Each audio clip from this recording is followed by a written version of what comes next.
आज Doubtnut app download करें। Doubtnut पर अपने सभी गणित, रसायन विज्ञान, भौतिक विज्ञान और जीव विज्ञान के डाउट्स का करो सफाया। बस प्रश्न की फोटो खींचो, एक ही प्रश्न को क्रॉप करो और तुरंत वीडियो सोल्यूशन पाओ। अभी डाउनलोड करें। प्रश्न क्या है, यदि x की कीमत हमें 2 cos t माइनस में cos 2t दे रखी हो और y की कीमत 2 sin t माइनस में sin 2t दे रखी हो, हमें यहाँ पे द्वितीय अवकलित पूछा है d स्क्वायर y बटे में dx स्क्वायर। ये द्वितीय अवकलित पूरा पद है, ठीक है। यहाँ पे t बराबर पाई बाई 2 पे क्या कीमत होगी हमें बतानी है, मान ज्ञात करना है। तो हमें पता है ये एक प्रचल समीकरण का स्वरूप है और प्रचल समीकरण के स्वरूप में जो प्रथम हम अवकलन लिखते हैं उसका सूत्र क्या होता है हमें पता है, dy बाई जो dx है वो dy बटे में dt बाई dy dt, मतलब y का पहले t के सापेक्ष में भी अवकलन होगा और उसके बाद x का t के सापेक्ष में होगा। ये होता है इसके प्रथम अवकलन का सूत्र। लेकिन हमें तो क्वेश्चन में क्या पूछा है, द्वितीय अवकलन। इसके लिए भी हमें पता है इसका सूत्र किस तरह से दिया जाता है। तो इसके लिए पहले ये t के स्वरूप में प्राप्त होगा, ठीक है। उसके बाद हम क्या करेंगे, इसका dy बाई dx, लेकिन हमें पता है ये तो t का फलन है तो गुणे में क्या आ जाएगा dt बाई dx। तो द्वितीय विकलन के लिए हमें जो ये चीज चाहिए, पहले प्रथम विकलन उसके बाद ये हम एक एक करके इसको प्राप्त कर लेते हैं, फिर हम यहाँ पे पाई बाई 2 में इसकी कीमत भी ले लेंगे, ठीक है। सबसे पहले हम स्टार्ट करते हैं dx बाई dt से। तो जब हम x का t के सापेक्ष में अवकलन करेंगे तो हमें यहाँ पे सूत्र पता होना चाहिए दो।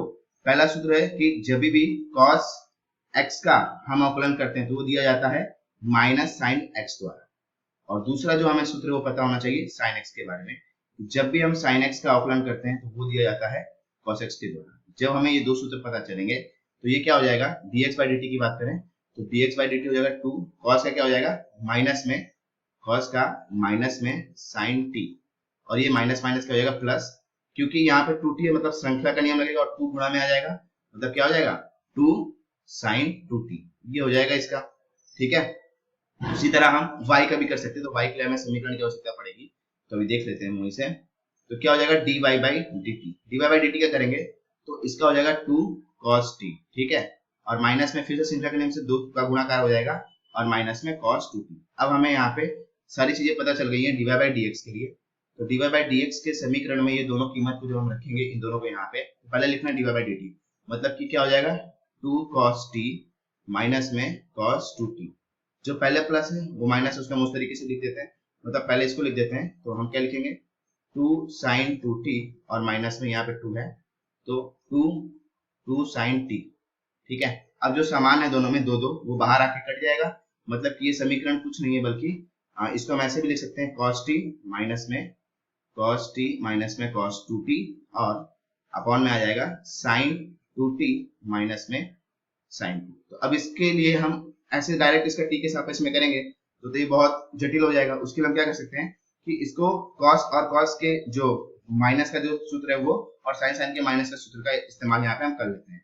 तो उसके लिए हमें सूत्र जानना होगा, सूत्र देख लेते हैं।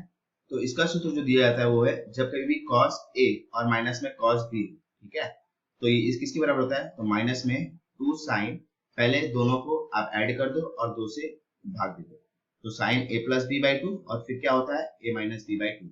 ये हो गया cos के माइनस के लिए।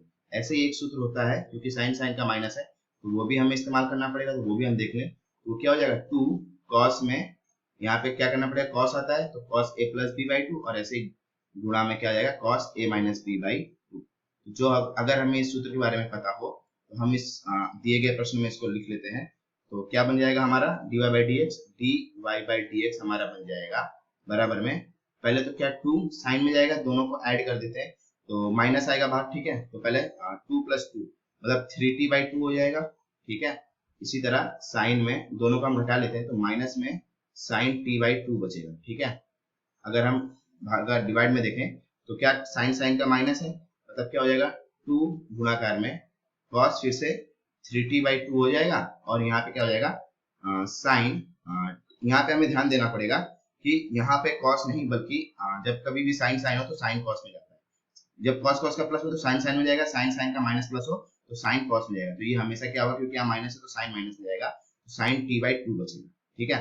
तो अब यहाँ पे हम देख सकते हैं साइन में से तो माइनस बाहर निकल जाता है तो माइनस निकल के ये माइनस माइनस प्लस हो जाएगा, ठीक है, और ये 2 से 2 कट जाएगा और साइन t बाई 2 भी दोनों समान कट जाएगा। हमें पता है साइन और cos का जो अनुपात होता है वो किसके द्वारा दिया जाता है, तो tan के द्वारा दिया जाता है। यहाँ पे 3t बाई 2 तो 3t बाई 2 हो जाएगा।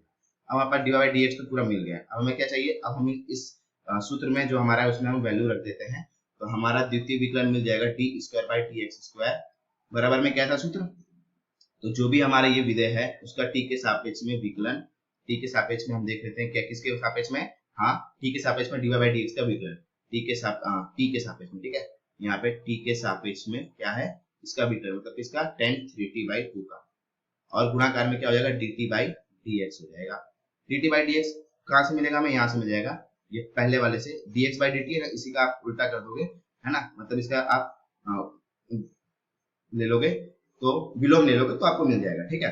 तो tan का क्या हो जाएगा 3 बाई 10 का पहले हम कर लेते हैं, 10 का हमें पता है सूत्र sec स्क्वायर थीटा होता है ना, 10 का होता है sec स्क्वायर थीटा मतलब 3t बाई 2, लेकिन श्रृंखला के नियम के अनुसार हमें अंदर का भी करना पड़ेगा, तो 3 बाई 2 गुणे में आ जाएगा। dt बाई dx से क्या हो जाएगा, एक बार हम देख लेते हैं, हमको क्या मिला था -2 sin t plus 2 sin t, जब हम इसका विलोम करेंगे तो 1 अपॉन में क्या हो जाएगा, ये 1 अपॉन में हो जाएगा 2 sin 2t माइनस में 2 sin t। अब हम क्या कर सकते हैं, सीधे हम कीमत रख सकते हैं, क्योंकि हमें यहाँ पे पाई बाई 2 पर पूछा गया है, तो हम सीधे यहाँ पे क्या रख देते हैं t बराबर पाई बाई 2 लेने पर, ठीक है, तो t बराबर पाई बाई 2 ले लेंगे तो द्वितीय विकलन D square by D x square t बराबर पाई बाई 2 पर, तो बराबर में क्या मिलेगा 3 बाई 2, यहाँ पे क्या हो जाएगा सेक स्क्वायर में 3 बाई 2 तो साइड में है, पाई की जगह हो जाएगा पाई बाई 2, ठीक है, ये हो गया। और यहाँ पे दो समान है तो उसको बाहर ले लेते हैं। अब यहाँ पे हमें ध्यान देना पड़ेगा साइन 2 पाई है तो पाई बाई 2 क्या बचेगा, केवल साइन पाई बचेगा, और माइनस में साइन पाई बाई 2 बच जाएगा, ठीक है। अब यहाँ पे क्या होगा, यहाँ पे 2 है तो 2 से 2 गुणाकार में आ जाएगा, मतलब 3 बटे में 4 हो जाएगा, ठीक है, और ये सेक स्क्वायर 3 पाई बाई 4 हो जाएगा।